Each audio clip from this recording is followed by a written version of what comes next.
The episode begins with Arth sitting and talking to himself, feeling very happy about his contract with the genies. It's evident that this contract is one of the best equipment in the game so far, and he is surely one of the best players in the game. At this moment, an old man sits down next to him and asks him about someone named the Executioner. Arth tells him he hasn't heard that name before. The old man then informs him that there's a rumor that this person, known as the Executioner, is targeting players who hold the title of Genie Trickster, and he might come after Arth soon. When Arth inquires about the Executioner's background and what he does exactly, the old man explains that he used to be a former member of their group but had behavioral issues. He was extremely skilled and intelligent, but he became arrogant and condescending towards others. Arth, as the group's leader, had no choice but to expel him. At this point, Arth realizes there's a significant problem, but the old man doesn't reveal it and instead summons a girl named Valkyrie, a luminous genie who is exceptionally beautiful and sharp. The old man then continues, revealing that the Executioner seeks to spread corruption on the land, especially after the recent update. He managed to obtain a new contract crystal, and he's declared his affiliation with the Dark Fox Genie. He now roams around challenging people to player versus player duels, aiming to prove himself in any way possible. The old man warns Arth to stay away from the Executioner to avoid getting into a sea of troubles, and Arth thanks him for the advice. The old man apologizes for the lengthy explanation and leaves. In the meantime, Arth speaks to himself, understanding the importance of being cautious and not believing only one side of the story. In the morning, we see Arth sneaking through the vast forest and encountering a large bear.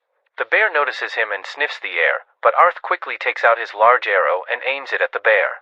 The arrow hits the bear directly between its eyes, causing it to roar loudly.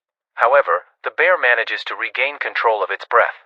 Arth doesn't stop there. He uses another arrow and shoots it at close range, hitting the bear 4 times at once.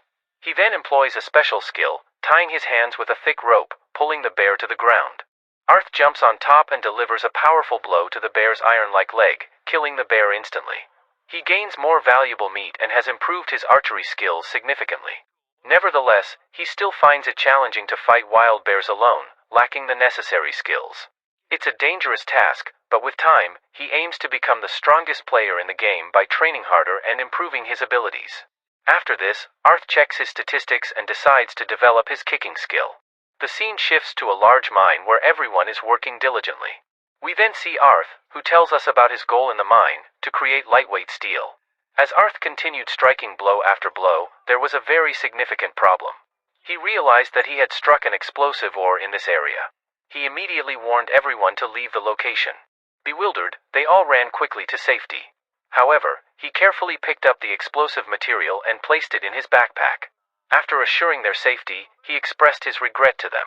One of the individuals then told him that the explosion from that material could potentially destroy an entire city, emphasizing the need for extreme caution. In the evening, Arth heads to Black's forge to borrow his workshop for crafting some items. Black agrees, knowing that Arth has something new to try. Arth informs Black that he has come up with ideas for new items he wants to experiment with. After Black leaves the workshop, wishing Arth good luck, Arth prepares to create a new arrowhead and a metal whip. He aims to make the arrowhead twisted to make it easier to embed into flesh, drawing inspiration from a tool called a twisted blade dagger. Arth tries hard to create the twisted design but initially fails because it's challenging to get the twist exactly right. Nevertheless, he doesn't give up and continues to attempt until the morning.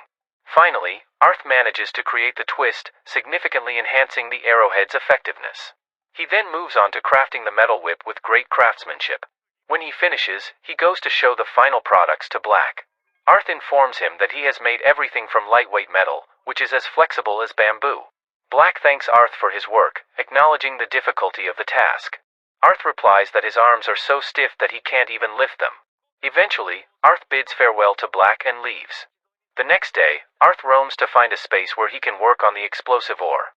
He visits a smithy and is told by the woman there that he can use the basement room for his work, even if he fails, as no one else wants to work with such a dangerous stone that could explode in their faces. Arth is determined to harness the potential of this powerful tool and is keen to see how far his medical skills can take him in the real world, despite not being a technician. Thinking is a challenge for him, but he begins his work by mixing oil and herbs with a piece of the explosive ore to adjust its ignition speed. However, finding the right caliber will require experimentation. Indeed, Arth takes the mix of oil and herbs with varying ratios to an empty space. He experiments with the first mixture, throwing it on the ground, but it doesn't ignite, causing no harm. He proceeds to try the second mixture, and when he throws it on the ground, it explodes in a massive blast, throwing Arth to the ground, depleting 80% of his health points. This mixture is extremely powerful and can be used to eliminate a beast that's on the brink of death. Arth names this concoction Hellfire Oil and consumes it to increase his health points. Finally, he experiments with the third mixture, and when he throws it on the ground, it ignites lightly and doesn't affect anything. This is the exact caliber he's looking for. He decides to create more of it. This oil is a catalyst that generates a pillar of flames when the bottle shatters. Anyone near it will suffer severe burns. Arth then takes the third oil and heads towards the monsters. He throws the oil on them and shoots his arrow towards them. In the end, he restrains them with an iron collar, and all the monsters die easily. This oil is easy to use but shouldn't be relied on too heavily as it doesn't enhance his skills. Afterward, Arth realizes that his skills have improved, reaching level 50 in terms of hunting power, wind magic, and unlocking the fusion ability.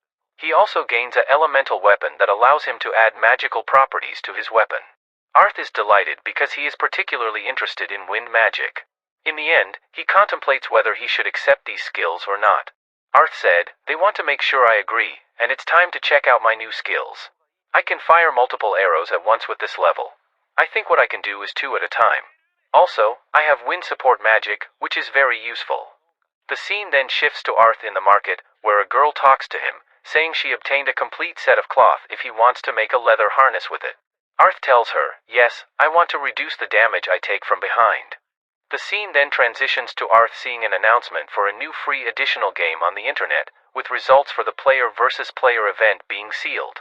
A boy appears and talks to Arth, saying that no one from their guild spent much time on this. Arth reassures him, saying that there are only 16 slots, and they needn't worry about it. They then view the names of the players who have earned the right to be in the final tournament. Among the players are Silver and Glad, both of whom have significantly higher win rates and more battles than others. Arth is amazed and expresses his concern about their relationship after hearing Silver's words, but he can't control his desire to see their battle. The scene then shifts to the tournament arena, and a girl speaks, thanking everyone for coming to their tournament server. She hopes that the audience enjoys the show, confident that most of the game's players are present today. Arth, knowing the large number of people present, decides to use his long-distance vision ability. He puts on his goggles and examines the people in the game. He realizes that there will be people who recognize him. The match's announcer then says, "We will begin the first battle." The match begins, and all the players have extremely high levels, making the battles breathtaking.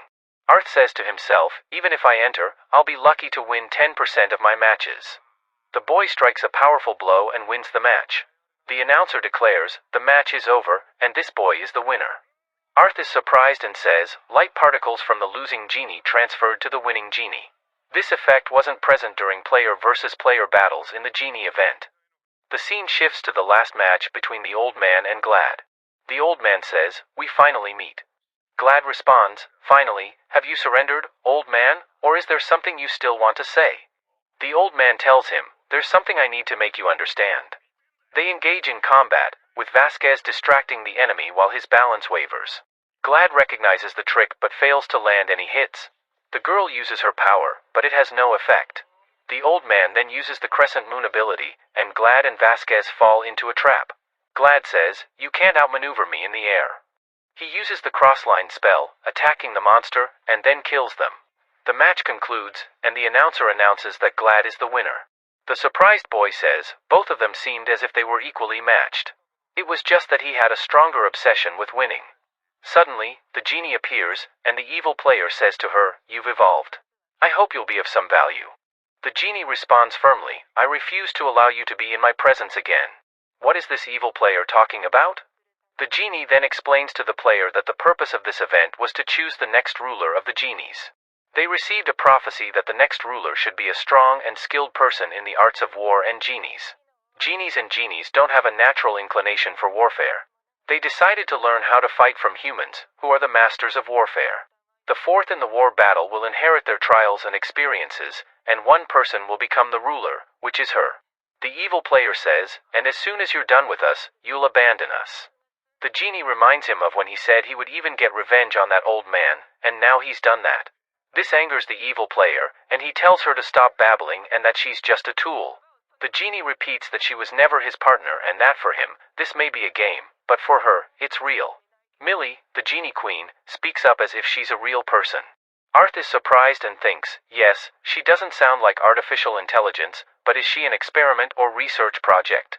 On another side, we return to the genie queen, and she tells the evil player, I will give you a reward of 300,000 glow plus the championship prize. I'll also make sure you get a contract with a genie as powerful as me before I evolved. The evil player becomes infuriated and wants to use violence against the genie. The genie tells him that if he can defeat her, she'll accept his strength and accompany him. But if you lose, you won't get the extra money or the pound, and you can't move up unless you're willing to bet on something. This is your rule, humans, which infuriates the player, and he says, come on, fight me, and I'll make you obedient to me again. Then they enter a duel, and the pound starts with the first blow, which is a powerful earthquake specific to her. After that, she uses the fire spear, the air cutter, and the water spear, and Arthur and his friends are amazed at the speed with which she casts these spells. Each spell has 5 arrows. They return to the arena, and this player tries to hit her, but she uses the power of lightning to shock him, causing him serious injury. Then she uses the power of the great fire explosion, and she quickly uses the power of lightning before finishing him off with the spells of the air cutter, the water spear, and the lightning. She defeats him instantly, and in this way, she wins against him. She says he should shatter his pride. After that, the old man appears, and she tells him to take charge of the situation, so he thanks her profusely for what she has done for him. Then we see the evil player lying on the ground. The old man goes to him and tells him, I should be the one doing this for you. Then the princess of the genies appears, and she tells him that there are still 3 who need rewards. She then summons Arthur and the 2 girls with him and thanks them profusely for rejecting the book, even though it meant giving up the opportunity to enhance their genies. Evolution was supposed to be a reward for fighting, but she wanted some of us not to engage in combat, and as a token of gratitude, she will enhance the rank of their genies. Then she turns to Arthur and says, as for you, you will fight me. Arthur is shocked by this. Can Arthur defeat the Queen of the Genies? This is what we will find out in the next episode, so stay tuned. But we request that you subscribe to our channel and activate the bell icon to receive all the latest updates.